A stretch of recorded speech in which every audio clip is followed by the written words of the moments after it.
지금 이걸 모르고 그냥 지나가시면요. 몇 년 뒤 눈이 침침해지고 혈당이 흔들리는 걸 막기 어렵습니다. 특히 간이 먼저 지치기 시작하면 눈과 혈당은 순서대로 무너지는데 문제는 대부분 이 신호를 나이 탓으로 넘긴다는 겁니다. 눈이 뻑뻑해지고 식후에 졸려오기 시작할 때 이미 몸은 경고를 보내고 있어요. 저는 25년간 중년 이후 대사 변화를 연구해온 박준혁 박사입니다. 그동안 수많은 분들을 만나면서 확인한 건 눈과 간과 혈당은 따로 놀지 않는다는 사실이었어요. 하나가 흔들리면 나머지도 연쇄적으로 무너집니다. 아침에 일어났을 때 눈이 무겁고 흰자가 탁해 보이거나 밥만 먹으면 졸음이 쏟아지고 오후만 되면 단계 자꾸 당기는 분들, 이런 증상들이 사실은 하나로 연결되어 있다는 걸 아시나요? 많은 분들이 눈은 안과에서, 혈당은 내과에서 따로따로 관리하려고 하시는데 그 사이에서 간이 조용히 지쳐가고 있습니다. 오늘은 이 세 가지를 동시에 붙잡아주는 아주 오래된 식재료 이야기를 해보겠습니다. 듣고 나시면 왜 진작 몰랐을까 하실 겁니다. 요즘 눈 피로하거나 밥 먹고 나면 유난히 졸리신 분들, 이런 변화 느끼고 계신가요? 상담을 하다 보면 이런 분들이 정말 많습니다. 지인 한 분 이야기를 해볼게요. 60세 김성호 님이었어요. 병원에서는 특별한 문제는 없다고 했지만 아침에 일어나면 눈이 뻑뻑하고 흰자가 탁해 보였다고 하더군요. 밥만 먹으면 졸음이 쏟아지고 오후만 되면 단계 자꾸 당겼다고 합니다. 본인은 그냥 나이 들어서 그런 줄 알았다고 하셨어요. 그런데 생활을 조금만 들여다보니 간 대사가 느려져 있었고 혈당이 하루에도 몇 번씩 요동치고 있었습니다. 김성호님처럼 여러 증상을 따로따로 생각하시는 분들이 많은데 사실 이건 하나의 뿌리에서 나온 문제예요. 혹시 아직 구독과 좋아요를 누르지 않으셨다면 지금 바로 눌러주세요. 이 채널은 여러분의 건강한 노년을 응원합니다. 오늘 이 영상에서 말씀드릴 내용은 여러분의 건강관리 방식을 완전히 바꿀 수 있는 중요한 지혜입니다. 이 이야기를 끝까지 듣고 실천하셔야만 진정한 변화를 경험할 수 있습니다. 끝까지 보지 않으시면 가장 중요한 실천법을 놓치게 되고 지금까지의 노력이 의미 없어질 수 있어요. 김성호님은 식습관에서 딱 한 가지만 바꿨을 뿐인데 몇 주 지나서 눈피로가 확실히 덜해지고 식후 졸림이 줄어들기 시작했어요. 그분이 바꾼 건 특별한 게 아니었습니다. 아침 루틴에서 간을 깨우고 혈당을 안정시키는 작은 습관 하나였죠. 여러분도 충분히 하실 수 있는 일입니다. 마지막에 나올 단 하나의 습관이 모든 것을 바꿀 수 있습니다. 여러분의 식습관을 바꾸는 작은 실천만으로도 충분히 일어날 수 있는 일이에요. 그래서 이제는 우리 일상에서 눈과 간과 혈당을 동시에 망가뜨리는 신호들을 하나씩 짚어보겠습니다. 흰자가 탁해지고 노래지는 변화부터 이야기해 볼게요. 거울을 보다가 눈 흰자색이 예전 같지 않다고 느끼신 적 있으신가요? 이건 단순한 피로가 아닙니다. 간이 제대로 해독하지 못하면 빌리루빈이라는 물질이 쌓이면서 눈 흰자가 노래지거나 탁해지기 시작해요. 빌리루빈은 적혈구가 분해될 때 나오는 물질인데 정상적으로는 간에서 처리해서 배출합니다. 그런데 간 기능이 떨어지면 이게 제대로 처리되지 않고 혈액 속에 남아서 돌아다니는 거예요. 국내 간 대사 연구 자료를 보면 간 해독 기능이 떨어지면 이 빌리루빈 축적이 빨라진다는 보고가 있습니다. 제가 만난 62세 이정훈 님도 처음엔 그냥 눈이 좀 탁해 보인다고만 생각하셨대요. 사진을 찍어보니 1년 전 사진이랑 확연히 달라 보이더라고 하시더군요. 그런데 몇 달 지나니까 피로가 급격히 늘고 아침에 일어나도 개운하지 않고 소화도 잘 안 되기 시작했어요. 간 해독을 도와주는 식재료를 꾸준히 섭취하시면서 조금씩 나아지셨는데 여기서 주의하실 점은 술 마신 다음 날만 관리하는 건 효과가 떨어진다는 겁니다. 간은 24시간 쉬지 않고 일하는 기관이에요. 매일매일 꾸준히 간을 쉬게 해줘야 합니다. 요즘 거울 볼 때 눈 흰자 색 달라졌다고 느끼신 적 있나요? 식후 졸음이 심해지는 습관도 큰 문제입니다. 밥만 먹으면 눈이 저절로 감기지 않으세요? 이건 혈당이 급격히 올랐다가 떨어진다는 신호예요. 밥을 먹으면 혈당이 올라가는 건 자연스러운 일인데 문제는 너무 빠르게 올라갔다가 또 너무 빠르게 떨어질 때입니다. 혈당이 급격히 오르면 우리 몸은 인슐린을 대량으로 분비해서 혈당을 낮추려고 하는데 이 과정에서 혈당이 정상보다 더 낮게 떨어지기도 해요. 그때 졸음과 무기력함이 쏟아지는 겁니다. 해외 대사 연구를 보면 이렇게 혈당이 롤러코스터처럼 움직이는 걸 혈당 스파이크라고 하는데 이게 미세혈관 손상을 가속한다는 결과가 나왔어요. 특히 눈처럼 미세혈관이 많은 곳은 더 빨리 영향을 받습니다. 58세 박영호님은 점심만 먹으면 졸음 때문에 커피를 달고 사셨다고 합니다.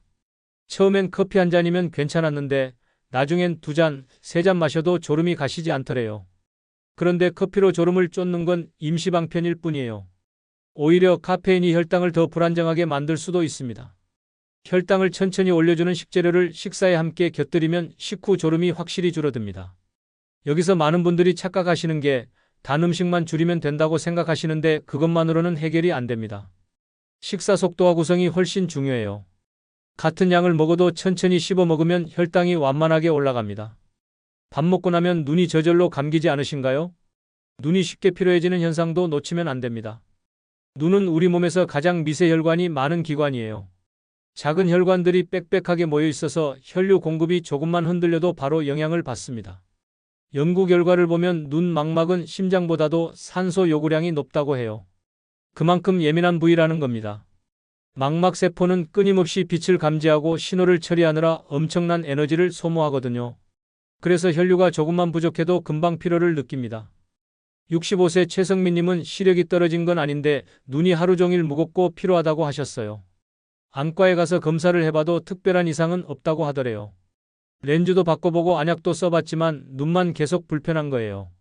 알고 보니 혈당 불안정 때문에 눈으로 가는 혈류가 자꾸 흔들리고 있었습니다. 혈당이 오르락 내리락 하면 혈관도 수축했다 이완했다 반복하면서 혈류가 일정하지 않아요. 혈당을 안정시키니까 눈 피로가 확실히 줄더라고 하시더군요. 눈 영양제만 드시는 분들 많은데 그것만으로는 한계가 있어요. 혈류 흐름을 방해하는 혈당 불안정을 먼저 잡아야 합니다. 루테인이나 오메가3 같은 영양소도 결국 혈류를 타고 눈으로 전달되는 거니까요. 눈이 하루 종일 무거운 느낌 드시나요? 눈 밑 다크서클이 짙어지는 것도 신호입니다. 다크서클은 단순히 잠을 못 자서만 생기는 게 아니에요. 혈액이 제대로 순환하지 못하고 정체되면서 눈 밑에 고이는 거예요. 눈 주변 피부는 우리 몸에서 가장 얇은 부위 중 하나라서 피부 및 혈관이 그대로 비쳐 보입니다. 혈류가 느려지면 정맥 혈액이 제대로 빠져나가지 못하고 그 자리에 머무르면서 피부가 어둡게 보이는 거예요. 특히 간이 지치면 혈액이 탁해지고 탁한 혈액이 정맥에 고이면 다크서클이 더 짙어집니다. 61세 김태수님은 스트레스를 많이 받으신 이후로 다크서클이 급격히 짙어졌다고 하셨어요. 수면 시간을 늘려봐도 별로 나아지지 않더라고 하시더군요. 심지어 10시간을 자도 아침에 거울 보면 눈밑이 까맣게 보이는 거예요. 간과 혈관을 동시에 관리하면서 조금씩 개선되셨는데 수면만으로 해결되지 않는 경우가 정말 많습니다. 간이 지치면 혈액이 탁해지고 혈액이 탁해지면 흐름이 느려지면서 눈 밑에 고이기 쉬워요. 눈밑 색이 예전보다 짙어졌다고 느끼시나요? 눈이 자주 건조해지는 것도 중요한 신호입니다. 많은 분들이 수분 부족 때문이라고 생각하시는데 사실은 혈액 공급 문제일 수 있어요. 눈물을 만드는 마이봄샘이라는 기관이 있는데 이게 제대로 작동하려면 혈류가 원활해야 합니다. 마이봄샘은 눈꺼풀 안쪽에 있는 기름샘인데 여기서 나오는 기름이 눈물과 섞여서 눈을 촉촉하게 유지해줍니다. 연구를 보면 마이봄샘 기능은 혈류 상태와 깊은 연관이 있다고 나와 있어요. 혈류가 부족하면 마이봄샘이 제대로 기름을 분비하지 못하고 그러면 눈물이 금방 증발해버리면서 눈이 건조해집니다. 59세 오정환님은 인공 눈물을 하루에도 5번 이상 넣으셨다고 합니다. 인공 눈물 없으면 눈을 뜰 수가 없을 정도였대요. 가방에 항상 인공 눈물을 2~3개씩 챙겨 다니셨다고 하더군요. 그런데 혈관 순환을 방해하는 요인들을 하나씩 줄여나가니까 인공 눈물 사용 횟수가 점점 줄더라고 하셨어요. 처음엔 하루 5번에서 시작해서 나중엔 하루 1~2번으로 줄었다고 합니다. 증상만 덮는 방식은 오래 못 갑니다. 근본 원인을 잡아야 해요. 인공 눈물 없으면 불안하신가요? 눈 실핏줄이 자주 터지는 것도 절대 가볍게 넘기면 안 됩니다. 이건 혈관 탄력이 떨어졌다는 대표적인 신호예요. 혈관벽이 약해지면 작은 충격에도 쉽게 터집니다. 정상적인 혈관은 어느 정도 압력을 견딜 수 있는데 탄력을 잃은 혈관은 조금만 압력이 올라가도 버티지 못하고 터지는 거예요. 고혈당 상태가 지속되면 혈관벽 손상이 빨라진다는 연구 결과도 있어요. 혈당이 높으면 혈액이 끈적해지면서 혈관벽을 계속 자극하고 이게 반복되면 혈관벽이 얇아지고 약해집니다.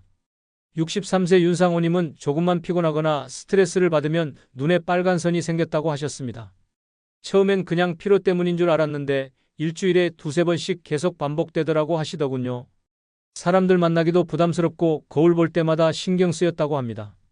혈당과 혈관을 함께 관리하면서 많이 좋아지셨어요. 몇 달 지나니까 실핏줄 터지는 빈도가 확 줄었다고 하시더군요. 눈 문제로만 국한해서 생각하지 마세요. 전신 혈관 상태를 보여주는 신호니까요. 눈 실핏줄이 자주 터지지는 않으신가요? 이제 이런 문제들을 동시에 관리하는 방법으로 넘어가 보겠습니다. 당을 무조건 피하지 말고 형태를 보셔야 합니다. 많은 분들이 혈당 관리한다고 단 음식을 완전히 끊으려고 하시는데 그게 답은 아니에요. 중요한 건 당의 형태입니다. 복합 구조를 가진 당은 몸에서 천천히 분해되면서 혈당을 완만하게 올려줍니다. 반대로 단순당은 빠르게 흡수되면서 혈당을 급격히 올리죠. 예를 들어서 설명해 볼게요. 흰 설탕이랑 통곡물은 둘 다 탄수화물이지만 몸에서 작동하는 방식이 완전히 다릅니다.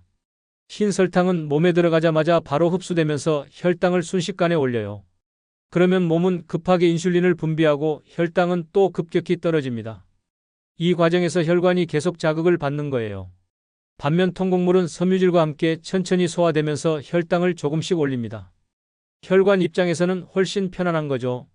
식사할 때 자연 그대로의 식재료를 곁들이면 혈당이 천천히 올라가면서 눈으로 가는 혈류도 안정됩니다. 채소나 통곡물처럼 섬유질이 많은 음식을 먼저 먹고 탄수화물을 먹으면 혈당 상승이 완만해져요. 당이라고 무조건 피하고 계신가요? 간이 편해야 눈도 편하다는 걸 꼭 기억하셔야 합니다. 간은 우리 몸에서 혈액을 정화하는 핵심 기관이에요.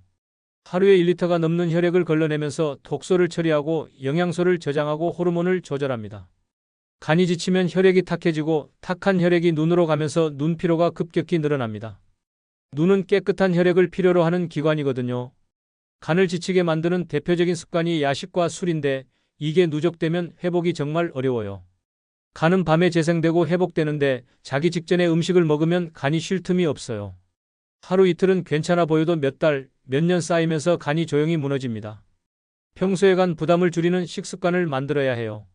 저녁을 가볍게 먹고 자기 전 3시간은 공복을 유지하고 간이 쉴 수 있는 시간을 주는 겁니다. 특히 저녁 8시 이후에는 가능한 아무것도 먹지 않는 게 좋아요. 물이나 차 정도만 드시고 간이 밤사이 제대로 회복할 수 있도록 해주세요. 간 관리 평소에 하고 계신가요? 혈당은 오르내림 자체가 문제라는 걸 아셔야 합니다.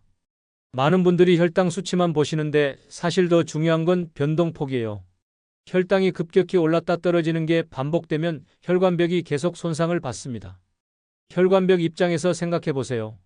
혈당이 높아지면 혈액이 끈적해지면서 혈관벽을 자극하고 혈당이 낮아지면 혈관이 수축하면서 긴장 상태가 됩니다.